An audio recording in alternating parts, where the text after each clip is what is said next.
আসমান জমিন সৃষ্টির 50,000 বছর পূর্বে, 50,000 বছর পূর্বে সাত আসমানের ঊর্ধ্বে লৌহে মাহফুজে তাকদীরের মধ্যে আল্লাহ তাআলা তার কুদরতি কলম দিয়ে এই সমস্ত সৃষ্টির সমস্ত তাকদীর, রিজিক, সমস্ত বরাদ্দ আল্লাহ তাআলা লিখে ফেলেছে। হ্যাঁ, আমি কোন লোকমা খাবার খাবো, কতটুকু খাবো, প্রত্যেকটা নির্ধারিত। আমার খাবারের মাঝখানে এক লোকমা ভাত আমার বাচ্চা, ঠিকই দেখা গেছে ও আয়সা এক লোকমা ভাত বাবার প্লেটের থেকে মুখে নিয়ে সে চলে যায়, বাকি ভাতটা বাবা খায়। বোঝা গেল ওই এক লোকমা খাবার তার বাচ্চার রিজিক। ফলে আল্লাহ তাআলা তারটা তাকে দিয়ে দিছে, বাবারটা বাবাকে দিয়ে দিছে। আজকে দুপুরবেলা আমি বাসায়, আমার ছোট মেয়ে আছে 4.5 বছর বয়স। এখন আজকে ছোট দুপুরেও আম খাইতেছি, কাইটা আমি কাইটা দিতেছি, আমিও খাইতেছি, আমার মেয়েও আমার সাথে বসে বসে খাইতেছে। এখন আগের একটা বড়া আমের ওই খাইছে, কারণ এরপরের বড়া আমি ওই বলছে এটা আব্বু আপনি এটা খান, তো আমি মুখে নিছি বড়াটা, এক সাইডে দিয়ে আমি একটু কামড় দিছি, ওই আবার কইতেছে ওই খাইব, তো আমি আবার ওটা ওর হাতে দিয়ে দিছি। তাইলে বোঝা গেল যে আমের এই বড়াটার মধ্যে এক সাইডের একটু কোনা আমার রিজিক, ওইটুকু খাওয়া শেষ হইতে হইতেই বাচ্চা এটা নিয়ে নিছে। মানে আল্লাহ তাআলাই কুদরতি ভাবে তার রিজিক তাকে পৌঁছে দিয়েছে। তাহলে আমরা কেউ জানি না, আমি নিছি আমি খামু, কিন্তু আসমানওয়ালা জানে এটা আমার না। কুল্লুম ফি কিতাবিম মুবিন, আল্লাহ তাআলা বলেন সব আমি লিখে রেখেছি, ফয়সালা করে রাখছি। আমি আল্লাহ তাআলা তাকদীরের মধ্যে বন্টন করে দিয়েছি। একটা পিঁপড়া এখান থেকে ওই পর্যন্ত চলে যায়, কিন্তু ওই পর্যন্ত যাওয়ার পরে আরেকজনে মাইরা ফেলে, অথচ এই লোকটার থেকে সে বাইচা গেছিল। একটা মশা আমার হাত থেকে বাইচা গেছে, আমিও থাপ্পড় দিছিলাম, হয়তো আমি মারতে পারি নাই, কিন্তু এরপরের জন ঠিকই থাপ্পড় দিয়া মশাটা মেরে ফেলছে। বোঝা গেল তার রিজিক ওই পর্যন্ত ছিল, তার হায়াত ওই পর্যন্ত ছিল। তো এই জন্য একটা বিষয় আমাদের প্রথম বোঝা, আমি যে আয়াতগুলো পড়ছি এই আয়াতগুলো কোরআনুল কারীমের 12 নম্বর পারা 11 নম্বর সূরা, সূরা হুদ। এই সূরার 8, 9, 10, 11 চারটি আয়াত আমি তেলাওয়াত করেছি। এই অল্প একটু সময় আপনাদের সামনে এই আয়াতের তর্জমা বলতে চাচ্ছিল। তো এখানে একটা জিনিস আল্লাহ তাআলা একজন ইমানদার আর একজন বেঈমান নাফরমানের জীবনের একটা পার্থক্য তুলে ধরছেন। ইমানদারের জীবন কেমন হয় আর বেঈমান নাফরমান পাপীর জীবন কেমন হয়, আল্লাহ তাআলা এটা বুঝাইছেন এইখানে এই 4 আয়াত। এই একটু মনোযোগ দিয়ে শুনেন, তাইলেই বুঝবেন যে আমার জীবন আপনার জীবন কেমন চলতেছে। এখানে আল্লাহ তাআলা এটা বুঝাইছেন আমাদের জীবনের 2টা অংশ। আমাদের জীবনে কখনো সুখ আসে, আমাদের জীবনে কখনো দুঃখ আসে। সুখ এবং দুঃখ এই দুইয়ের সংমিশ্রণেই আমাদের জীবন। এটা একদম অটোমেটিকলি আল্লাহর কুদরতি ফয়সালা যে দুনিয়ার হায়াতে একেবারে পূর্ণ হায়াত সুখ এটাও মিলবে না, আবার পূর্ণ হায়াত দুঃখ এটাও কি হবে না, হবে না। সুখ আর দুঃখের মিশ্রণ, কখনো আমার প্রত্যাশা পূরণ হয়, কখনো আমার প্রত্যাশা পূরণ হয় না, কখনো আমার চাওয়া পাওয়া পূরণ হয়, কখনো আমার চাওয়া পাওয়া পূরণ হয় না, কখনো ভালো লাগে, কখনো ভালো লাগে না, কখনো আনন্দ, কখনো বেদনা, কখনো সুখ, কখনো দুঃখ, কখনো হাসি, কখনো বিষণ্ণতা, কান্না। তো এর মাঝেই আমাদের জীবন, এর মধ্যেই জিন্দেগি। তো আল্লাহ তাআলা বলেন একজন বেঈমান, একজন নাফরমানের জীবন কেমন? নাফরমানের জীবন হলো যখনই সে অনেক দিন আরামে ছিল, যখনই তার উপরে কোনো বিপদ, মুসিবত, পেরেশানি সুখের পরে আসে, সাথে সাথে সে 2টা কাজ করে। 1 নাম্বার হলো হতাশ হয়ে পড়ে, 2 নাম্বার হলো আল্লাহ তাআলার অকৃতজ্ঞতা জ্ঞাপন, অকৃতজ্ঞ, আল্লাহ তাআলার নাফরমানি করে, আল্লাহ তাআলার নাফরমানি করে। আবার যখন একটি নির্দিষ্ট সময় পরে তার দুঃখ পেরেশানি দূর হয়ে যায়, সুখ স্বাচ্ছন্দ্য সচ্ছলতা আবার ফিরে আসে, তো আবার পুনরায় এবার বলে একটা পেরেশানিতে আসিলাম, একটা বিপদে আসিলাম, বিপদ আপদ সব কাইটা গেছে, হ্যাঁ এখন আর কোনো সমস্যা নেই, এখন আর কোনো সমস্যা নেই। এবার সে অহংকারী হয়ে যায়, এবার সে গর্বকারী হয়ে যায়, এবার আনন্দে আত্মহারা হইয়া আবার নাফরমানির মধ্যে লিপ্ত থাকে। আগের মুসিবতের সময়ও আল্লাহকে স্মরণ করে নাই, এখন সুখের সময়ও আল্লাহকে কি করে নাই, স্মরণ করে নাই। প্রতিবারই ভুলে যায় আল্লাহকে, প্রতিবারই মনে পড়ে না আল্লাহকে। আল্লাহ তাআলা বলেন, এর বিপরীতে যেই লোক ইমানদার, যেই লোক মুমিন, যে লোক আল্লাহ চিনে, আখিরাত চিনে, যেই লোক, তো আল্লাহ তাআলা বলেন তার উভয় অবস্থাতে সে সবর করে। তার জীবন হলো যখনই আমার বিপদ কিংবা দুঃখ আসবে, ইমানদার মাত্রই সে সবর করে, সে বিশ্বাস করে, সে বুঝে যে যে আল্লাহ আমাকে সুখ দিয়েছেন ওই আল্লাহ আমাকে দুঃখ দিয়েছেন, আবার সেই আল্লাহ আমার এই দুঃখ দূর করে আবার আমার জীবনে কি আনবেন, সুখ আনবেন। অর্থাৎ সে সবর করে, সে সবর করে।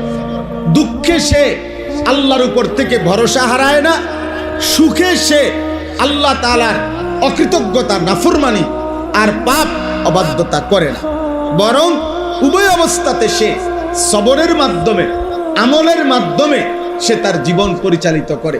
দুঃখেও আল্লাহকে ডাকে, সুখেও আল্লাহকে ডাকে, আনন্দেও আল্লাহকে ডাকে, বেদনাতেও আল্লাহকে ডাকে। সর্বাবস্থায় আল্লাহ তাআলা বলেন, আমি ওয়াদা দিলাম আমার এমন ইমানদার বান্দার পুরা জিন্দেগীর গুনাহ আমি মাফ করে দেব এবং শ্রেষ্ঠতম বিনিময় জান্নাত তাকে দিয়ে দেব, জান্নাত তাকে দিয়ে দেব। আর ওই যে নাফরমান, যেই নাফরমান প্রতিনিয়ত সে মনে করে হায়াত আল্লাহকে ভুলে যায়, যে এই বেঈমান, এই নাফরমান, এই পাপীর জীবন হইল সে সারাক্ষণ সুখ কামনা করে। তার কথা হইল 24 ঘন্টা পুরা হায়াত সুখ, আনন্দ, উল্লাস আমার প্রাপ্য, আমার প্রাপ্য এটা। এজন্য যখনই বিপদগ্রস্ত হয়, পেরেশানিতে পড়ে, অভাবে পড়ে, দুঃখ এবং যন্ত্রণায় পড়ে, তখনই সে হতাশ হয়ে পড়ে। সবই তো ঠিক আছিল, কি থেকে কি হইল, হ্যাঁ আমার কপালে নি এত গজব, আমার কপালে নি এত মুসিবত, আরে খোদা আর বুঝি মানুষ দেখলা না, এই ইত্যাদি ইত্যাদি কথা। অর্থাৎ হতাশ হয়ে গেছে, আল্লাহর নাফরমানি করে ফেলছে। আল্লাহর নাম, আল্লাহর প্রতি যাহা গত এতদিন যাবৎ সুখে ছিলাম, আমি এতদিন সুস্থ ছিলাম, সেটা আমার আল্লাহ দিছেন, আজ মুসিবত আমার আল্লাহই দিছেন। তো আমার মনে রাখা দরকার ছিল কাকে? আল্লাহকে। আল্লাহকে অপেক্ষা করা দরকার ছিল আল্লাহর রহমতের, আশা করা দরকার ছিল আল্লাহর রহমতের। আল্লাহ বলেন বেঈমান এটা করতে পারে না, নাফরমান এটা করতে পারে না। নাফরমান দুঃখে হতাশ হয়ে যায়, সুখে অহংকারী হয়ে যায়। নাফরমান দুঃখে আল্লাহকে ভুলে যায়, আর সুখে আত্ম অহমিকায়, খুশি আর আনন্দে আর ফুর্তিতে আল্লাহর নাফরমানি করে। আজকে যুবক ছেলেগুলো নামাজ পড়ে না কেন? সুস্থ দেশে, হ্যাঁ 24 ঘন্টা দিবানিশি মোবাইলে অস্থির ছবি, নর্তকী দেখে কেন? সুস্থ দেশে তার যৌবনের চাহিদা আল্লাহ তাআলা যে এখনো ঠিক রাখছেন, আল্লাহ যে এখনো ঠিক রাখছেন। এই আবার যখন বিপদে পড়ে, অসংখ্য অসংখ্য নাফরমান হতাশ হইয়া এমনও আছে এক পর্যায়ে আত্মহত্যা করে, আত্মহত্যা করে। অর্থাৎ এত দুঃখ, এত বেদনা, এত অস্থিরতা আর সহ্য হয় না, আর সহ্য হয় না। তাইলে উভয়টাই নাফরমানির কারণ। না তো ইমানদার যদি হইতো, সে সুখের সময়ও আল্লাহকে মনে রাখতো, দুঃখের সময়ও কাকে মনে রাখতো? আল্লাহকে। হযরত আইয়ুব আলাইহিস সালাম, আমরা জানি ওনার নাম একজন নবী ছিলেন। আল্লাহ কোরআনুল কারীমে ওনার নাম উল্লেখ করছে, নি'মাল আবদু। আল্লাহ বলছে আমার বান্দাদের মধ্য থেকে বড় উত্তম বান্দা আইয়ুব। আইয়ুব কেন? কিতাবের মধ্যে আছে 12 বছর কিংবা 18 বছর তিনি রোগাক্রান্ত ছিলেন। দুইটা বর্ণনা, হয় 12 বছর নয়তো 18 বছর। তো 12 বছর কিংবা 18 বছর একটানা রোগাক্রান্ত, মারাত্মক অসুস্থ ছিলেন, শারীরিকভাবে ভীষণ রোগ ছিল ওনার। তো 18 বছর পরে বা 12 বছর পরে আল্লাহ তাআলা ওনাকে সুস্থ করে দিয়েছেন। সুবহানাল্লাহ। সুস্থ হওয়ার পরে হযরত আইয়ুব আলাইহিস সালাম কিতাবে আছে একদিন আল্লাহকে জিজ্ঞেস করছিলেন যে আয় আল্লাহ, গত 18 বছর 12 বছর বা 18 বছর আপনি আমাকে এই যে দুঃখ কষ্ট পেরেশানিতে অসুখে আর রোগে কেন রাখলেন? আমার এমনি জানার ইচ্ছা আপনার কাছে, আপনি আমারে অসুস্থ বানায় রাখলেন কেন এত লম্বা সময়? আপনি কেন করলেন?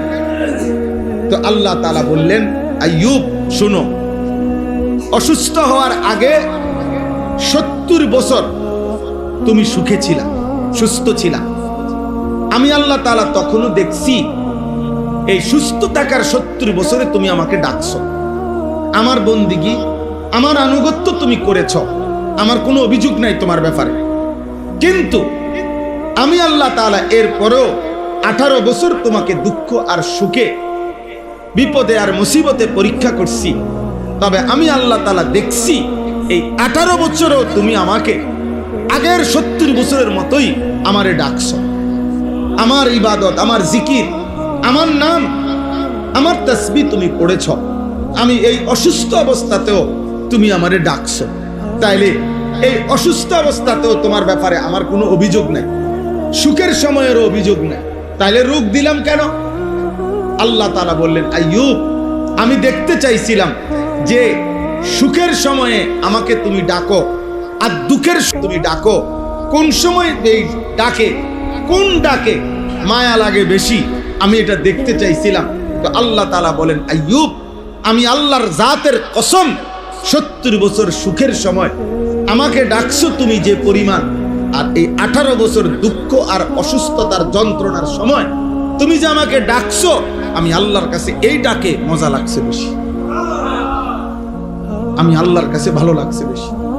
আমি দুঃখের ডাকে মজা পাইছি, বিপদের ডাকে, অভাবের ডাকে, কষ্ট আর যন্ত্রণার ডাকে আমি মজা পাইছি বেশি, আমি মজা পাইছি বেশি।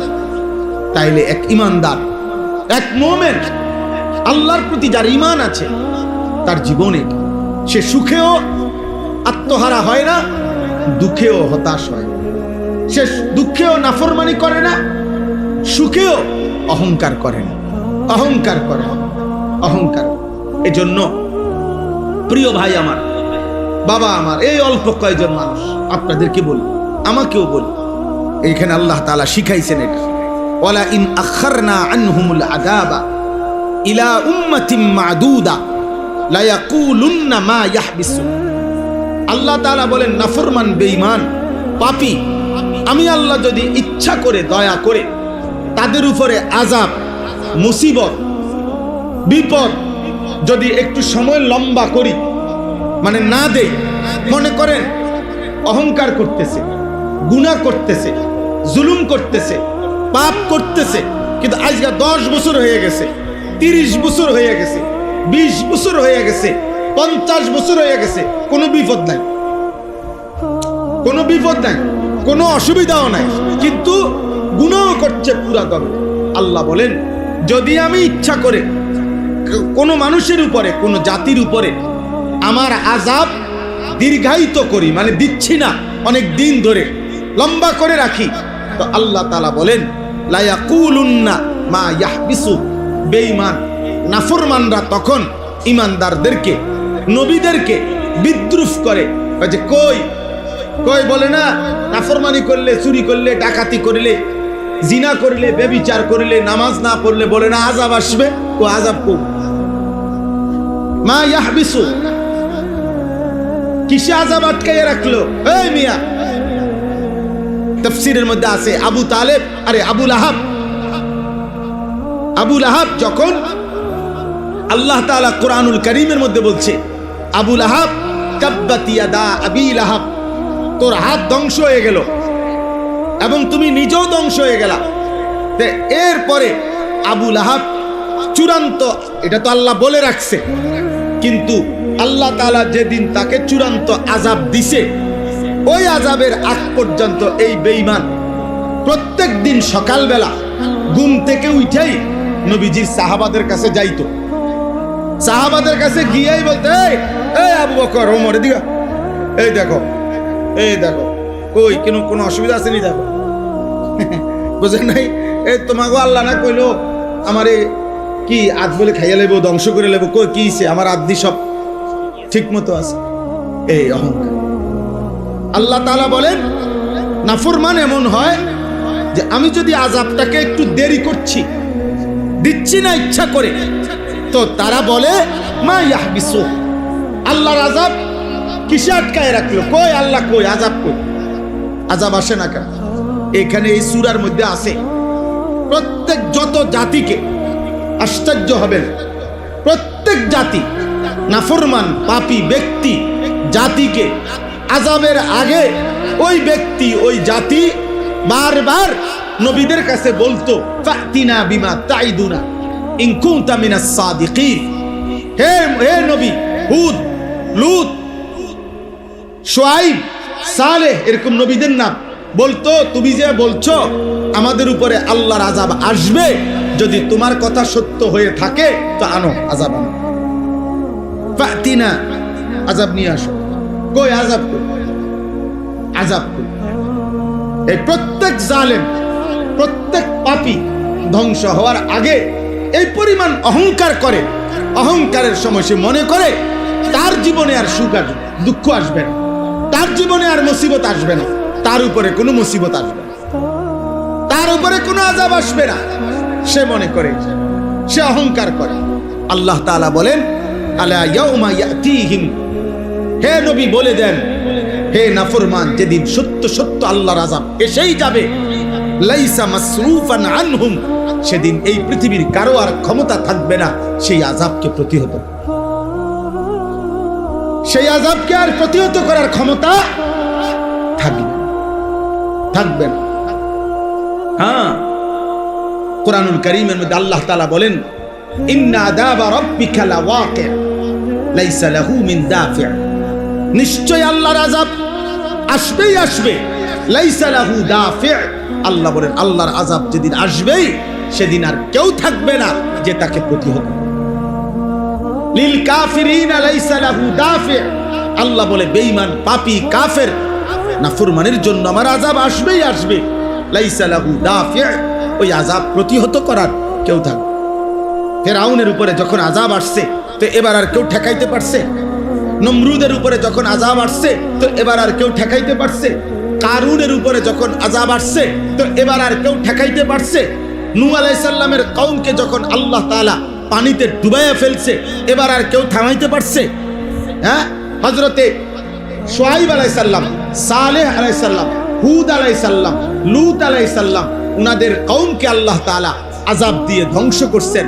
কোরআনে আল্লাহ বলেন, এই সূরাতে আছে, ফাআসবাহু ফি দারিহিম জাসিমিন, এই নাফরমান জাতি তারা প্রত্যেকে তাদের ঘরের মধ্যে উপুর হইয়া ময়রা পড়েছিল। একটা কোলের বাচ্চা, দুধের বাচ্চা, পেটের বাচ্চা, একটা নারী, একটা পুরুষ আল্লাহর আযাব থেকে বাঁচে একজনও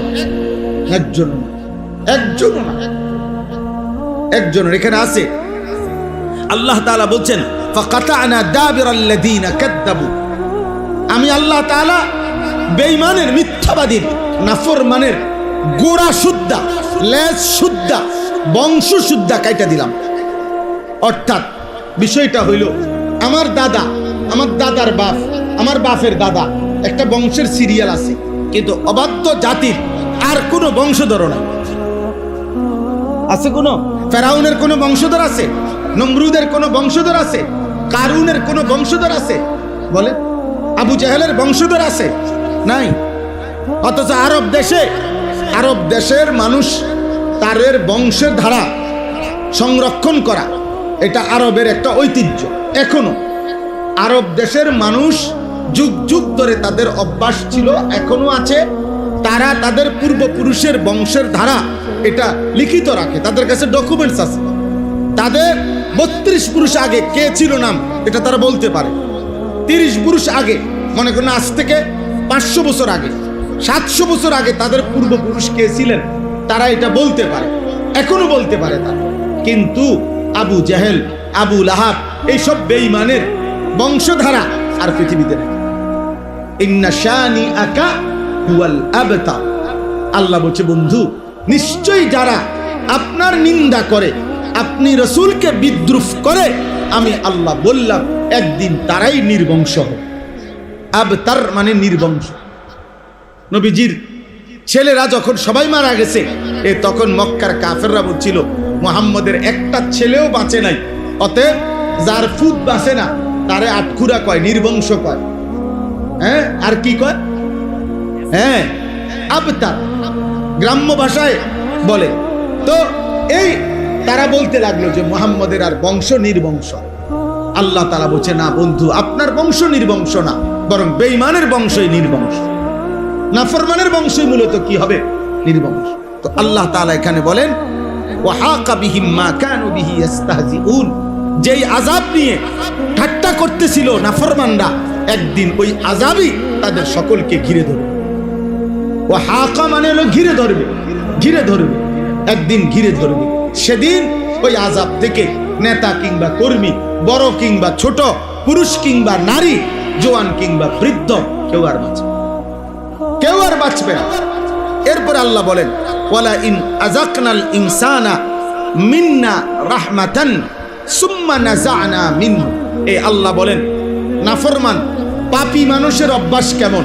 আল্লাহ বলেন, দীর্ঘদিন যাবত আমি তাকে দয়া মায়া করতেছিলাম, খাওয়াইতেছি, পড়াইতেছি, রিজিক দিচ্ছি, সব ঠিক দিতেছি, কিন্তু যখনই সুম্মা নাযা'না মিনহু, আমি যদি তার থেকে ওই সুখ, শান্তি, নিরাপত্তা কিছুদিনের জন্য ছিনায় নেই, বিরত রাখি, তো ইন্নাহু লায়াউসুন কাফুর, সাথে সাথে সে আমি আল্লাহর থেকে হতাশ হয়ে যায়, আমি আল্লাহর নাফরমানি শুরু করি, নাফরমানি শুরু। আরে ফেরেশানির তো মিয়া শেষ নাই, কি আল্লাহর ডাক, ফেরেশানির শেষ নাই, বুঝেন? একজন হয়তো দিনদার কইছে যে আল্লাহরে ডাকো, আরে থুত মিয়া, আপনার গো হুজুর আর কোনো কাম নাই, বইয়া বইয়া এই সব সময় আমার এত বড় বিপদ যায়, এবার কয় আল্লাহরে ডাক। নাউজুবিল্লাহ, মানে কি? হতাশ, মাথা চোখে মুখে আন্দার দেখে, একেবারেই এলোমেলো হয়ে গেছে, সাজানো মনে হয় যেন সব। এখানে আছে কোরআনে সূরা কাহফের মধ্যে এক অহংকারী বাগান মালিক, সে আল্লাহকে ডাকতো না, শিরিক করতো আল্লাহর সাথে। তো তার প্রতিবেশী ছিল একজন গরিব ইমানদার মানুষ, একদম গরিব। তো এই গরিব লোকটাকে প্রত্যেক দিন এই অহংকারী বাগান মালিকটা বিকালে সন্ধ্যায় বিদ্রুপ করতো, বুজুর্গ কি খবর, খুব তো আল্লাহরে ডাকো, হ্যাঁ তুমি দেখারে বুজুর্গির ভাবলো ইমানদার, কই এ পয়রা তো রইলে এমনি, এই অভাবে তো পয়রা রইলা, কিচ্ছু তো নাই, হ্যাঁ প্রতিদিন এভাবে বলতো।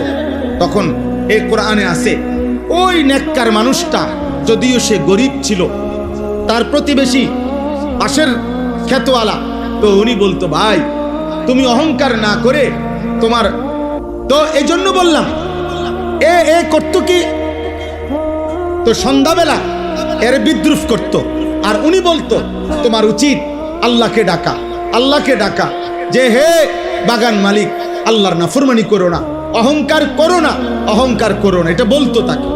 তো কোরআনে আছে একদিন এরকম বিদ্রুপ করতে করতে বলে বিদ্রুপ করে সে ঘরে গেছে গা, ওই এই অহংকারী বাগান মালিকটা, নাফরমানটা গিয়া রাত্রিবেলা ঘুমাইছে, ভোরবেলা নিজের বাগানে আবার আসছে, পরের দিন ভোরবেলা। আল্লাহ কোরআনুল কারীমে বলেন, এই শেষ রাত্রে আল্লাহ ওই বাগানের উপরে আযাব দিয়া সমস্ত গাছ এইভাবে উপড়াইয়া ফেলছে, একেবারে বাগান সমান করে লাইছে সোনা।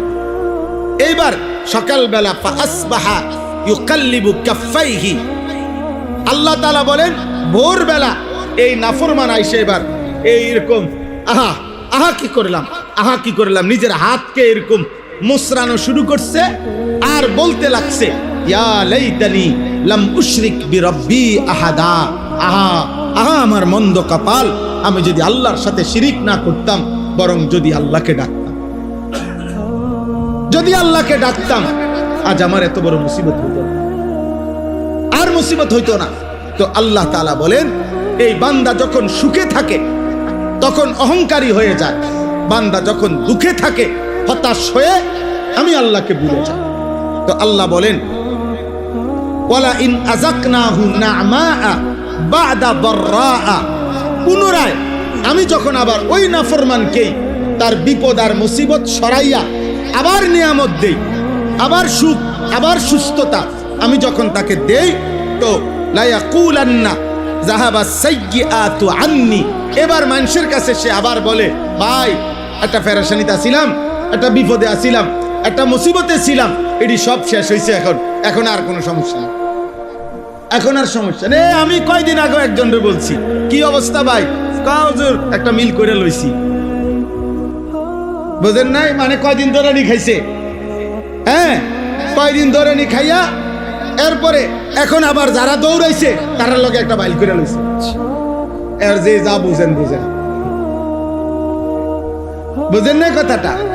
হ্যাঁ আমি একজনকে বললাম যে ভাই মাশাআল্লাহ, হ্যাঁ আগে দেখছি আমনে থাকতেন ফিসে, উনি থাকতো আগে, অন শুধু লোকটা মানে একটু আগ ফিস হয়েছে আর কি, অন উনি আগে ইনি পিছে, এরকম। অর্থাৎ জালেম আরেক জালেম খুঁজে নেয়, পাপী আরেক পাপীকে কি করে নেয়, তালাশ করে নেয়, অপরের সম্পদ লুণ্ঠনকারী ওই সে আরেক লুণ্ঠনকারীকে কি করে নেয়, তালাশ করে। নাউজুবিল্লাহ, নাউজু। অথচ প্রত্যেক ব্যক্তি একেবারে ক্ষমতার মসনদে যে, অথবা সামান্য দুনিয়ার সাধারণ থেকে সাধারণ মানুষ, প্রত্যেকের এটা বোঝা উচিত, এই রাত্রি অন্ধকার হয় আবার আলো হয়, আবার আলো অন্ধকার হয়, তাহলে যে আকাশে আলো ফুটে সেই আকাশে অন্ধকার আসে, যেই নদীতে জোয়ার আসে সেই নদীতে ভাটা আসে, যেই গাছে সবুজ পাতা ফোটে সেই গাছে ফুল আরেক পাতা হলুদ হইয়া ঝরে পড়ে। তাহলে বুঝাই গেল আমার জীবনের সুখ এটাও স্থায়ী না, আমার জীবনের দুঃখ এটাও স্থায়ী না। কাজে সুখের সময়ও আল্লাহকে না ভুলা, দুঃখের সময়ও আল্লাহকে না ভুলা, এটাই হচ্ছে কি ইমানদারের উচিত, এটাই উচিত কি ইমানদার। এবারে নেতা বলেন, কর্মী বলেন, জনগণ বলেন, শাসক বলেন, প্রত্যেকেরই এটা উচিত, প্রত্যেকেরই এটা ইনসাফ, প্রত্যেকেরই এটা ইনসাফ। তো আল্লাহ তাআলা বলেন, লা ইয়াকুলান্না যাহাবা সাইয়্যাতু আন্নি, আমার মুসিবত চলে গেছে, যখনই বিপদ চলে যায় বলে, ইন্নাহু লা ফারিহুন ফাখুর, আল্লাহ বলেন নিশ্চয় এবার সে উল্লাসিত হয়। অর্থাৎ যখন একটু সম্পদ আছে ভোগ বিলাসিতায় মত্ত, বুড়া মিয়া গত 30 বছর ধরে কষ্ট করছে, এখন যখন ফুদ বিদেশ গিয়া টাকা পয়সার একটা মিল হইছে, এখন বাড়িঘর করে বাহ নাটক দেখে, সিনেমা দেখে, টেলিভিশন দেখে, খেলা দেখে, এখন পুতের বউ বেপর্দা, মেয়ে বেপর্দা, না উনি এখন পয়সার একটা ভাব দেখাইতেছে, এখন উনি বুঝাইতেছে আমার টাকা হইছে, আমার টাকা হইছে। এবার সে আনন্দে উল্লাসিত, আর হলো ফখুর অহংকারী, অহংকারী, অহংকারী। আল্লাহ তাআলা বলেন এই আচরণ বেঈমানের আচরণ। তাহলে দুঃখে আল্লাহকে ভুলে হতাশ হওয়া এটাও বেঈমানের আচরণ, সুখে আল্লাহকে ভুলে অহংকার করা এটাও কার আচরণ, কথা বলেন না, বেঈমানের আচরণ। এবার মুমিনের আচরণ কি? আল্লাহ তাআলা বলেন এই শেষ আয়াত, ইল্লাল্লাযীনা সাবারু, কিন্তু আমার যেই সকল বান্দা সব অবস্থায় সবর করে। সবর করার মূল অর্থ হইল আল্লাহর হুকুমের উপরে টিকে থাকা। আমরা স্বাভাবিকভাবে সবর বলতে বুঝি ধৈর্য ধরা, এটাও অর্থ ঠিক আছে, কিন্তু তাফসীরের ভাষায়, আরবি ভাষার মূল অর্থ হলো সবরের, তাফসীরের ভাষায়, পরিভাষায় আল্লাহ তাআলার হুকুমের উপরে মজবুত থাকা, এটাকে বলে সবর। অর্থাৎ আল্লাহর হুকুমের উপরে আমি গুনাহও করব না, আল্লাহর আদেশও আমি কি ছাড়ব না, এটাকে বলে সবর।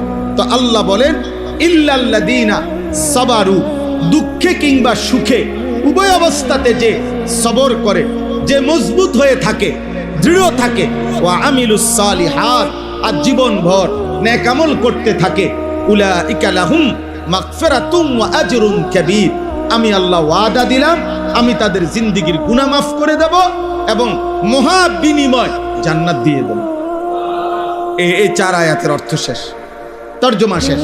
এখন আসেন আমি আপনাদের কাছে এই কথাই আমার শেষ কথা, আমরা যেন সুখে কিংবা দুঃখে,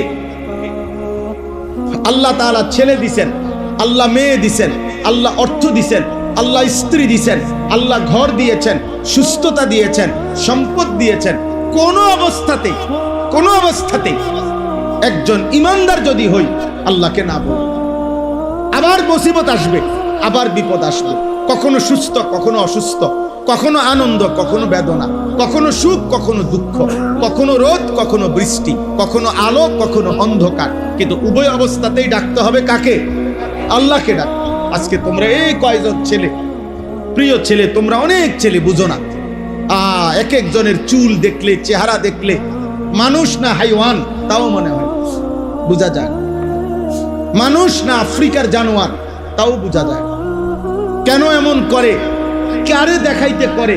পাগল না মাতাল না তার সিরা? কিছুই জানেন, কিছুই জানেন। মুসলমানের ঘরে জন্ম নিয়া মুসলমান, কিন্তু এক ওয়াক্ত নামাজ পড়ে না। আহা নাফরমান, কোথায় যাচ্ছ? কই যাচ্ছ? আল্লাহকে ছেড়ে যাচ্ছ কোথায়? আর আল্লাহকে ছেড়ে আল্লাহ থেকে শেষ পর্যন্ত বাঁচতে পারবা কিনা? আল্লাহ তাআলা কোরআনে এই কথাটা সব অনেকবার বলছে, বান্দা বলো, শোনো, মানো বা না মানো, আমার কাছেই তো আসতে হবে, আমার কাছে ফিরতে হবে, আল্লাহর কাছে ফিরতে হবে, লাভ তো নাই, অন্যদিকে গিয়ে তো লাভ নাই। এই জন্য ছেলেরা, বাবা আপনাদেরকে আজকের এই ছোট্ট আয়োজন, এই মাদ্রাসা আমাদের প্রিয় ছাত্র মাওলানা আশরাফ খুব ফিকির করে, মাশাআল্লাহ, অনেক চেষ্টা করে, সব সময় আমার সাথে যোগাযোগ করে, আমার মাদ্রাসায় নিয়মিত যায়, আগের থেকে আমাদের ছাত্র সে। তো আলহামদুলিল্লাহ মাদ্রাসা আগাইতেছে। যখন শুরু ছিল তখন কম ছাত্র ছিল, এখন ছাত্র বাড়ছে। আমার কথা হলো উভয় অবস্থাতে আল্লাহর শুকর আদায় করতে হবে, আল্লাহকেই মনে রাখতে হবে, গুনাহ যেন না হয়, পাপ যেন না হয়, মানুষের সম্পদের এবং সন্তানের হক যেন নষ্ট না হয়। আল্লাহ তাআলা তৌফিক দান করেন। এবং যে ছেলেদেরকে আজকে সবক দেওয়া হলো, আল্লাহ তাদেরকে হাফিজ আলেম হিসাবে কবুল করে নেন। তোমরা যারা ছেলেরা, বাবা তোমাদের কাছে আমার অনুরোধ, যাদের জীবনে নামাজ দেয়, সারাদিন মোবাইল একটা নিয়ে টোটো করে ছাগলের মতো যারা ঘোরো, আব্বা এটা মাতাল জিন্দিগি। বাবা মনে রাখো, তুমি কমপক্ষে যারা পরিমাণ বিবেক যদি থাকে, এই মোবাইল নিয়া এই চুল্লা যারা পথে পথে হাঁটো, তোমার যদি যারা বিবেক থাকে, তুমি একটু ডানে বামে তাকাইও যে মানুষে তোমারে নিয়ে কি মন্তব্য করে। মানুষ তোমার, অথবা তুমি আড়ালে গোপনে একটু জিগাইও বা শুইনো, মানুষে তোমারে কি ভাবে, মানুষ তাকে কি ভাবে। বাবা মা কি মনে করে? আপন সন্তান নিয়ে বাপ পর্যন্ত বিরক্ত, আপন সন্তান নিয়ে মা পর্যন্ত গুনাহ তারে, পাপ, নারী, ছবি, মোবাইলের অস্থির দৃশ্য তার এমন কুত্তা বানাইছে, এই কুত্তার ভয়ে এখন মা পর্যন্ত পেরেশান, বাবা পর্যন্ত পেরেশান।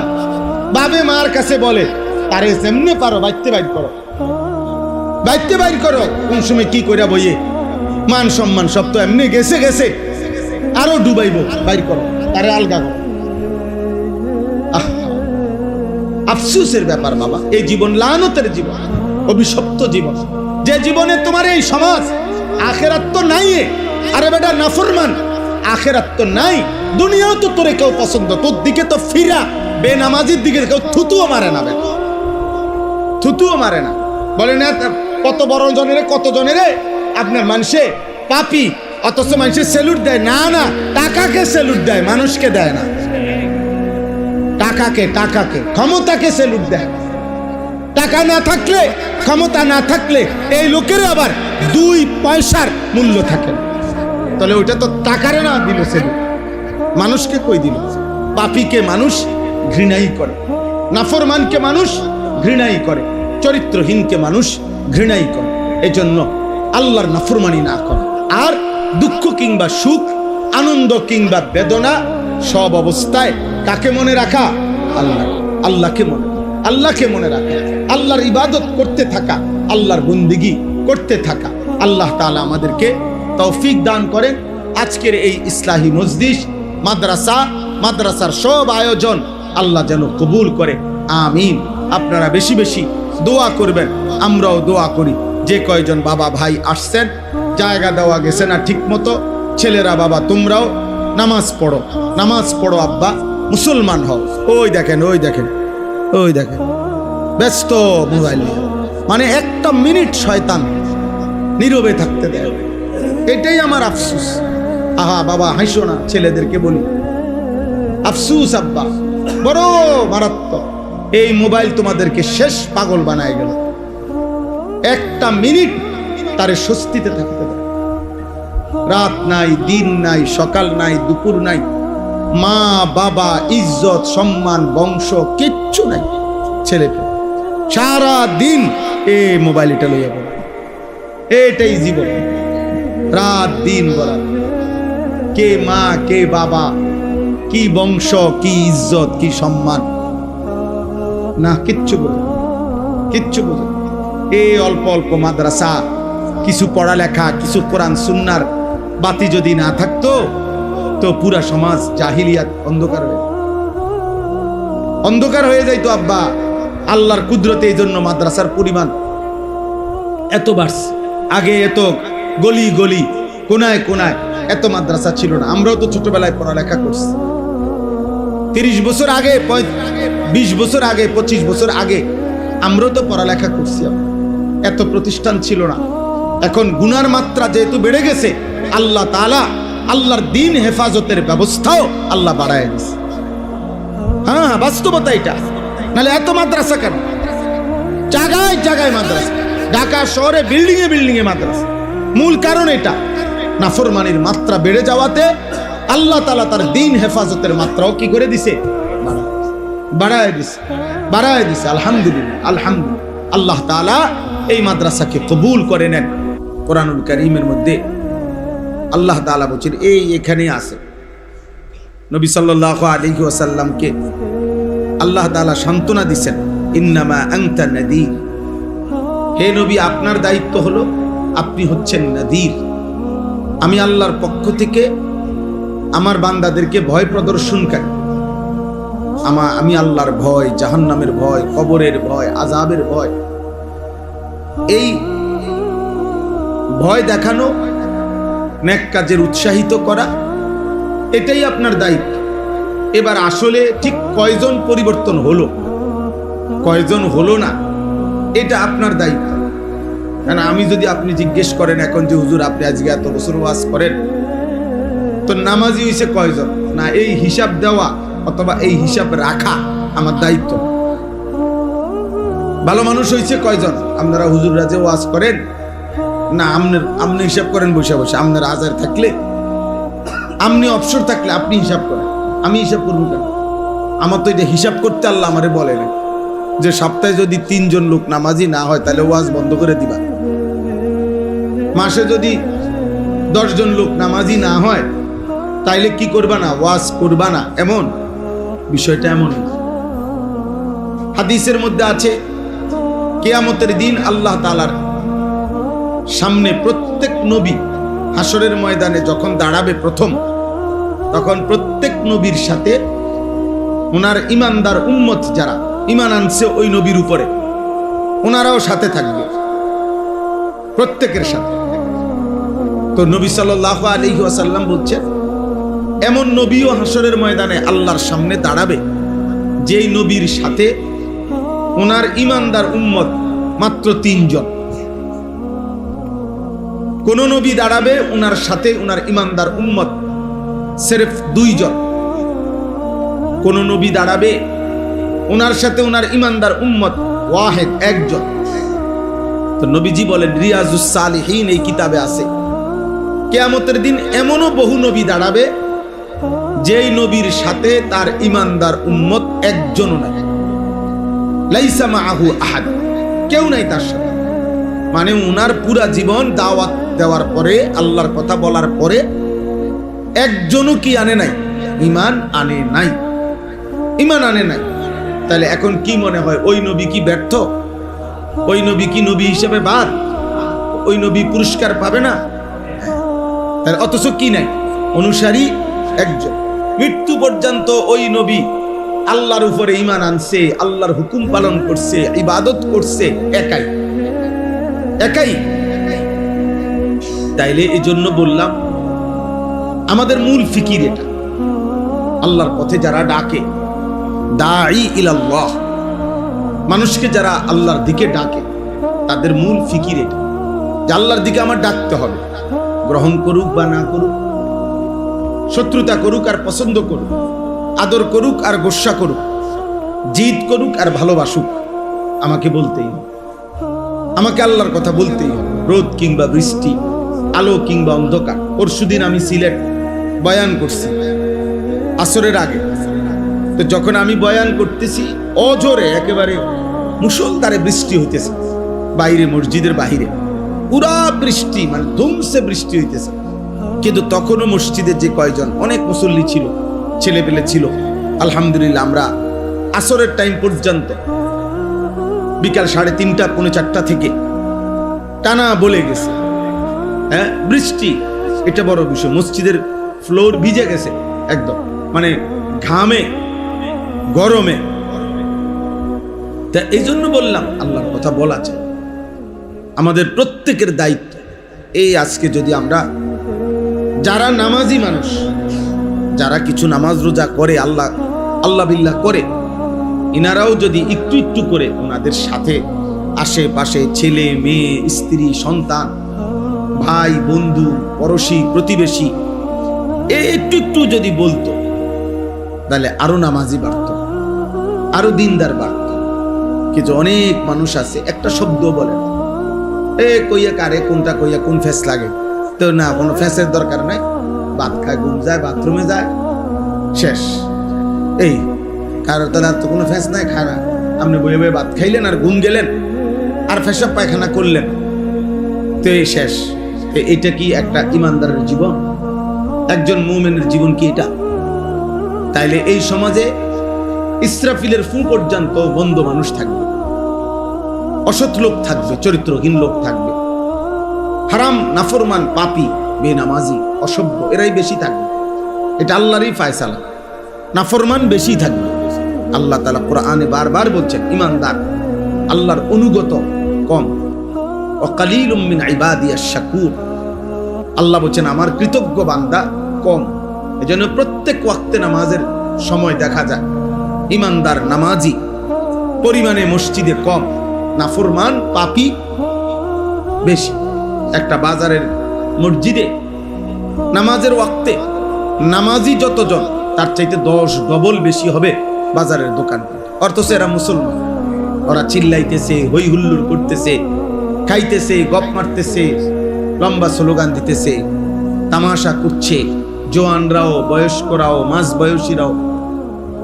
আশ্চর্য! কত দোকানদার আছে বাজারে, তার দোকানের পাশেই মসজিদ, কিন্তু 40 বছরও নাফরমান বলতে পারবে না মসজিদের জামাতে নামাজ পড়ে কেন। এক ধরনের জন্তু জানোয়ারের জীবন, এক বেলা উপার্জন করে, আরেক বেলা খায়, খালাস, মনে করছে এরই নাম জীবন। দিনভর রোজগার, রাতভর উপভোগ। দিনভর পরিশ্রম করে রোজগার করছে, রাতভর এটা ভোগ করছে, শেষ।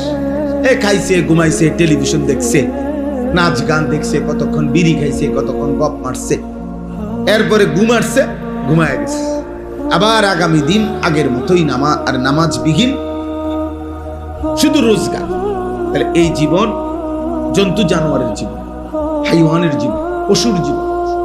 আল্লাহ বিহীন জীবন পশুর জীবন, সেজদা বিহীন জীবন পশুর জীবন। নাই তো ইমানদার মুমিন, সেও দুনিয়া খায়, ভোগ করে, সেও দুনিয়া, আল্লাহ তাআলা তাকেও প্রয়োজন পরিমাণ দুনিয়া আল্লাহ তাআলা প্রত্যেককে দান করে। ওয়ায়ালামু মুস্তাকাররাহা ওয়া মুস্তাওদাআহা। আল্লাহ বলে বান্দা মৃত্যুর শেষ মুহূর্ত পর্যন্ত এই পৃথিবীতে তোমার পুরা হায়াত কখন তুমি কোথায় অবস্থান করবা, ঘরে থাকবা কখন, বাজারে থাকবা কখন, বাহিরে থাকবা কখন, আমি আল্লাহ তাআলা তা জানি। এবং শেষ পর্যন্ত কোন মাটিতে কোন জমিনে তোমার মৃত্যু হবে আমি সেটাও জানি। আমি আল্লাহ তাআলা তোমার হায়াতের 24 ঘন্টা পুরা হায়াত যখন তুমি যেখানেই থাকো, আমি ওয়াদা দিলাম আমি সেখানেই তোমার রিজিক পৌঁছাবো, আমার রিজিক পৌঁছাবো। হ্যাঁ, তোমার রিজিক আমি পৌঁছাবো। ঠিক কখন কোনটা আল্লাহ তাআলা বলেন আমি সব জানি, আমি সব জানি। ওয়ায়ালামু মুস্তাকাররাহা ওয়া মুস্তাওদাআহা কুল্লুম ফি কিতাবিম মুবিন।